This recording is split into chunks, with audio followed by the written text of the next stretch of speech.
మార్చి 23 తారీఖు మంత్రిలో 5,000 మందితో కార్యక్రమం అయింది తల్లి.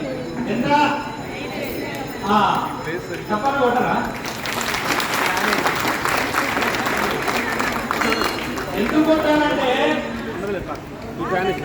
మనకి మీడియాలో చెప్తుంటారు, మిగతా మీద అందరూ వేరే వేరే వాళ్ళు ఉంటారు. మీరు ఎంత చెప్పండి కొట్టి వల్ల అంత మంచిది. మొదలు మీరందరూ కూడా ఒకసారి ఈ దేవాలయ ప్రాంగణంలో భగవద్గీత కార్యక్రమానికి నిర్వహించుకోవాలి అన్నప్పుడు మనల్ని ప్రోత్సహించిన అలాగే ఈ పాలక మండలి సాయి అయ్యగారు, తర్వాత పాలక మండలి అందరికీ జై శ్రీకృష్ణ, జై శ్రీకృష్ణ, జై జై గీత. మొత్తం మియాపూర్ చంద్రనగర్ అంతిన వాడాలి మనది. జై జై గీత, జై జై గీత, జై జై గీత, భగవద్గీత. కూర్చోండి. కొద్దిగా ఓపికగా మనకు రెండింటి వరకు డిసైడ్ చేసేసుకోండి. ఇక ఓకేనా? రైట్. అందరికి ఓకే అనుకుంటే రెండు చేతులు ఎత్తండి. రెండింటిలో బాగా తీసుకున్నాంటే ఇప్పుడే ఉండి. ఓకేనా? రెండింటి వరకు ప్రశాంతంగా ఉండాలి.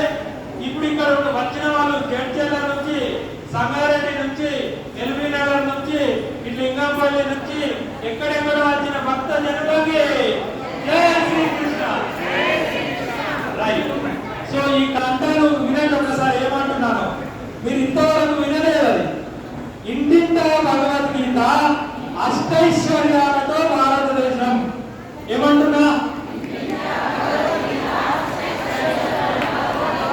బాగుందా ఇలా అంటే? అనండి ఒకసారి.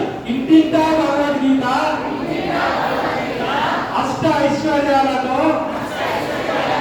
భారతదేశం. కాబట్టి భగవద్గీత అంటే ఇక్కడ చచ్చిపోయిన కాడ చదివేది కాదండి కదా.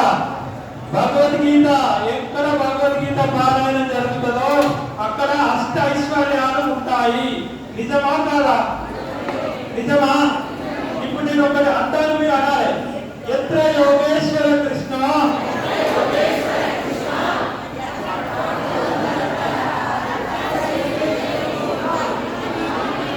అందరికి ఎరికేనా? ఇది అందరికి ఎరికేనా? ఎరికేనా వచ్చేది. రైట్. అయితే ఇంతవరకు పారాయణం చేసిరు, కానీ భగవద్గీత చదివితే ఎత్ర యోగేశ్వర కృష్ణ ఎత్ర పాత్ర తనుంతర, వాళ్ళిద్దరు ఉంటారో తత్ర శ్రీ విజయో భూతి ధ్రువాణి తిర్మమ అన్నాడు. అంటే పారాయణం చేసిన ఇంట్లో అక్కడ లక్ష్మి ఉంటుంది, సంపద ఉంటుంది, శక్తి ఉంటుంది, విజయం ఉంటుంది. కాబట్టి ఈ భారతదేశంలోని దరిద్రము, పేదరికము పోవాలి అంటే ఇంటింటికి ఏముండాలి? భగవద్గీత ఉండాలి. భగవద్గీత అంటే ఇక్కడ పెద్ద మనుషులు నలుగురు కూర్చొని చదివేది కాదు. యువకులు 18-20 సంవత్సరాల లోపు ఎంతమంది ఉన్నారో నిల్చొని చూద్దాం. 25 సంవత్సరాల లోపు వాళ్ళు నిల్చొని, 25 సంవత్సరాల లోపు వాళ్ళు, 30 సంవత్సరాల లోపు నిల్చొని చూద్దాం. 30 సంవత్సరాల లోపు, 30 సంవత్సరాల లోపు అండి. 30 years బిలో, 30 years బిలో నిల్చోండి. కూర్చోండి తల్లి. మీకు అర్థమైందా ఎందుకు నిలబెట్టానో? పెద్దవారా అందరూ ఆలోచించండి. భగవద్గీతను ప్రేమించే వాళ్ళు అందరూ ఆలోచించండి. భగవద్గీత ఎవరికి ఇద్దాం? యువకులకి లేదా పెద్దవాళ్ళకే మనమే ఉంచుకున్నామా? యువకులకి ఇవ్వాలి. యువకులకు ఇస్తేనే ఈ సనాతన ధర్మం కాపాడబడుతుంది. కాబట్టి ఇవాళ ఇక్కడ ఎందుకు సమావేశం పెట్టామంటే పారాయణం చేసుకొని ఇంటుండడం కాదు, ఇంటింటికి భగవద్గీతను పంపే బాధ్యత మనందరిది. అవునా కదా? ఆ పనిని చేసిన వాడే కృష్ణుడు ఏమన్నారు తెలుసా?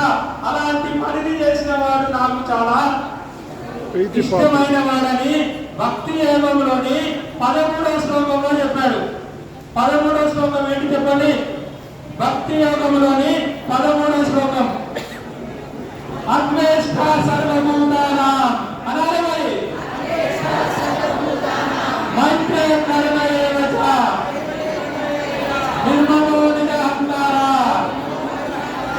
సమదుఃఖ సురక్షమే. ఇది మనం 1000 సార్లు చదువుంటాము, 1,00,000 సార్లు చదువుంటాము. కానీ కృష్ణుడు ఎందుకు చెప్పాడో అర్థం చేసుకోవాలి. సర్వభూతముల యందు ప్రేమ, అనురాగము, ద్వేషము లేకుండా ఉండుట, ఇలాంటి వాడే నాకు చాలా ఇష్టమైన వాడు అన్నాడు. దాని పక్కకే ఇంకొక శ్లోకం ఉన్నది. సంతృప్త సతతం యోగి అననే యదాత్మానునిత్యయ మయ్యర్పిత మనోబుద్ధి యోగభక్తే సమయ ప్రియ అన్నాడు. భగవద్గీత ఎట్లుండాలి? సంతృప్త, సంతృప్తి కలిగి ఉండాలి. భగవద్గీత ధర్మేంలో అష్టైశ్వర్యాలు ఉండాలంటే ఏంటివి? అష్టైశ్వర్యాలంటే ఏంటివి? అష్టైశ్వర్యాలంటే డబ్బే కాదండి. మనము అష్టలక్ష్మిని పూజిస్తాము. మన దేశము డబ్బే పడుతున్నది, దరిద్రం. డబ్బు గురించి మన దేశం పట్టించుకుంటుంది.